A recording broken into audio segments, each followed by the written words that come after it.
yang dimuliakan para hadirin pendengar, serta yang saya banggakan teman-teman seperjuangan lomba kasih singkat Kabupaten Aceh Singkil. Perkenalkan, nama saya Faras Jalza Nabila.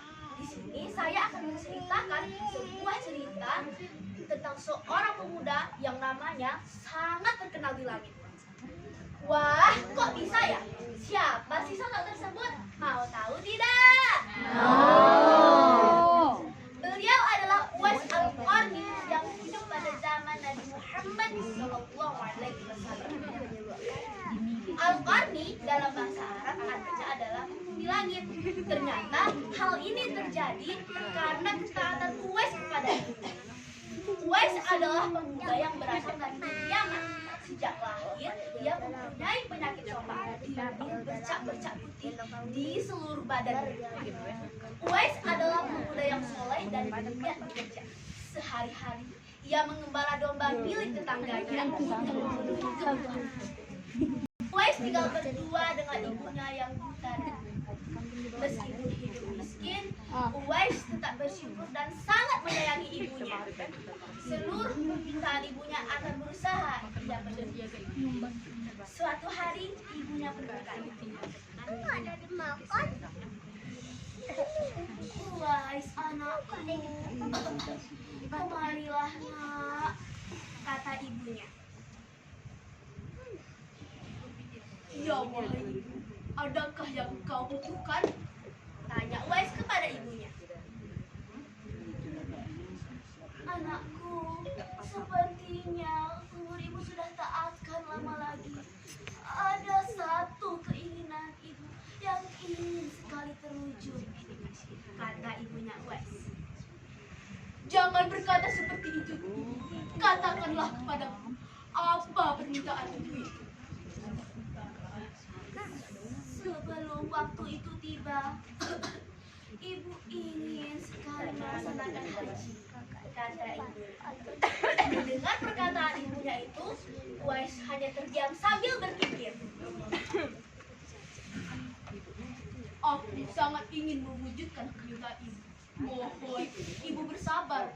Saat waktu itu tiba, aku akan mencari cara agar kita bisa pergi ke kota Mekah agar melaksanakan haji." "Terima kasih, anakku." Mendengar perkataan Uwais, ibunya pun sangat senang dan memeluknya sampai menangis terharu. "Ya Allah, bagaimana hamba membawa ibu hamba yang lumpuh dan buta pergi ke kota Mekah? Sedangkan jarak dari negeri Yaman ke kota Mekah sangatlah jauh, melewati padang pasir yang tandus. Biasanya orang-orang pergi menggunakan unta. Seekor domba pun aku tak punya, apalagi unta." Uwais terus berpikir dan akhirnya mendapatkan sebuah ide. Keesokan harinya, Uwais pun bergegas menemui pedagang kambing dan membeli seekor anak domba.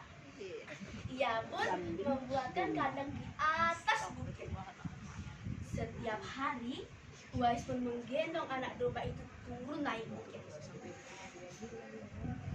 Orang-orang yang melihat Uwais menggendong anak domba pun tertawa. "Hahaha, dasar Uwais, masa kambing digendong sih?" "Iya, dasar orang gila, Uwais memang gila." Uwais tak menghiraukan cemoohan dari orang-orang. Yang ada di pikirannya saat itu adalah ibunya. 8 bulan pun berlalu dan datanglah musim haji.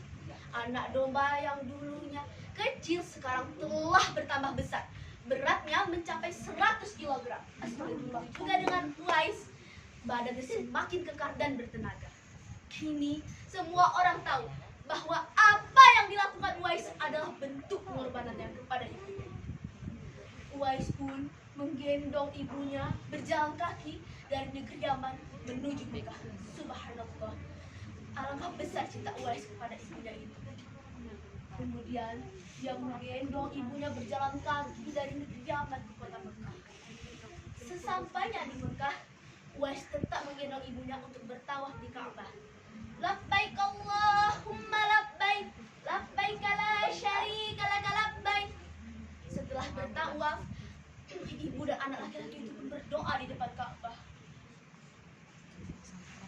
Allah, ampunilah dosa ibu hamba ya Allah. Ibunya pun heran mengapa Uwais mendoakannya. Uwais anakku, mengapa kau malah mendoakan ibu?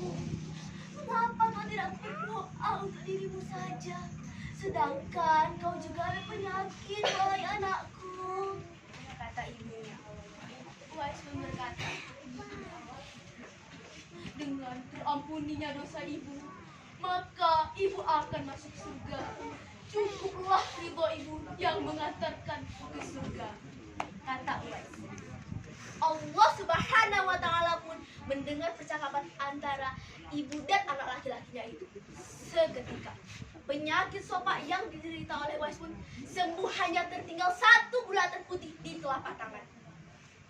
Uwais pun sangat senang.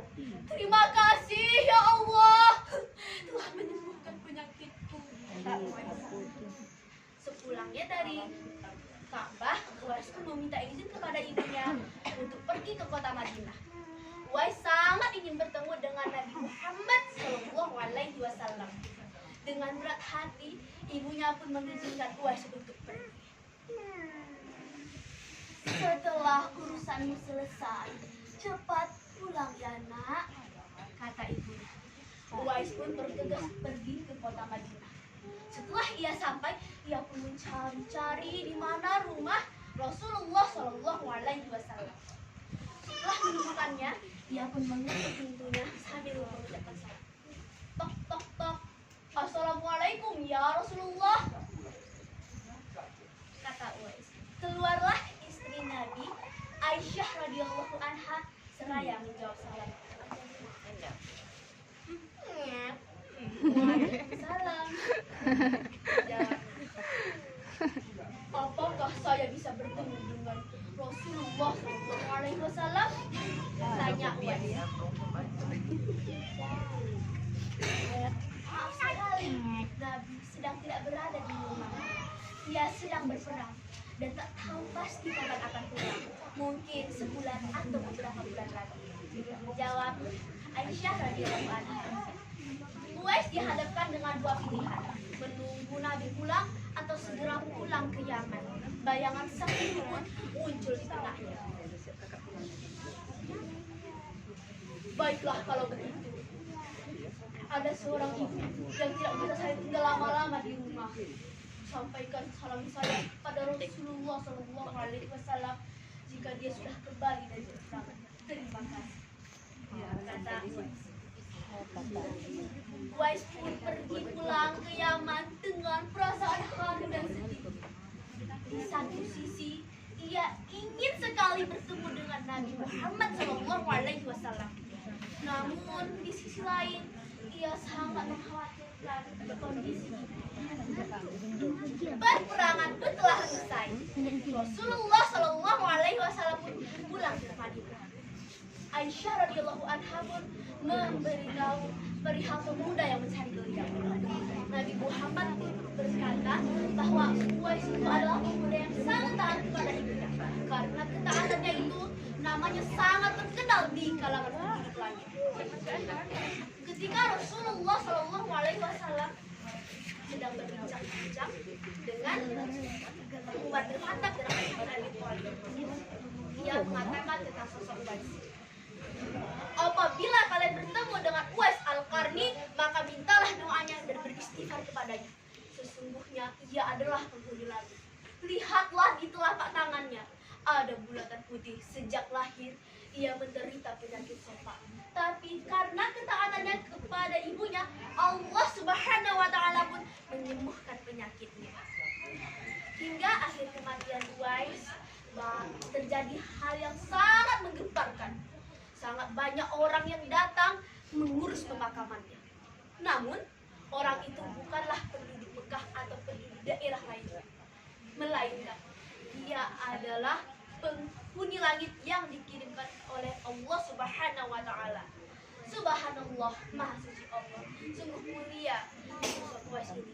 Demikianlah cerita tentang Uwais Al-Qarni, pemuda yang hampir sangat terkenal di langit. Pada ketaatannya kepada ibunya, Allah Subhanahu meninggikan derajatnya. Ada beberapa pesan moral yang bisa kita ambil dari cerita ini. Yang pertama, kita harus berbakti kepada kedua orang tua kita. Yang kedua, kita harus mengurus orang tua. Tidak boleh mengeluh dalam mengurus orang tua. Yang ketiga, menyiapkan segenap waktu materi untuk mengurus orang tua. Dan yang terakhir, Berapa menit? mengurus orang tua didasari niat yang ikhlas semata-mata karena Allah Subhanahu wa taala. Semoga kisah Uwais Al-Qarni ini bisa menambah kenalan kita kepada orang tua kita. Nah, sebelum Faras akhiri, Faras ada sebuah pantun nih. Mau tahu tidak? Mau. Bilang cakep ya. Oke. Jalan-jalan ke kota Sibolga. Cakep. Singgah di Barus membeli aqua. Cakep. Anda ingin bahagia? Cakep. Berbaktilah kepada orang tua. Cakep. Assalamualaikum warahmatullahi wabarakatuh.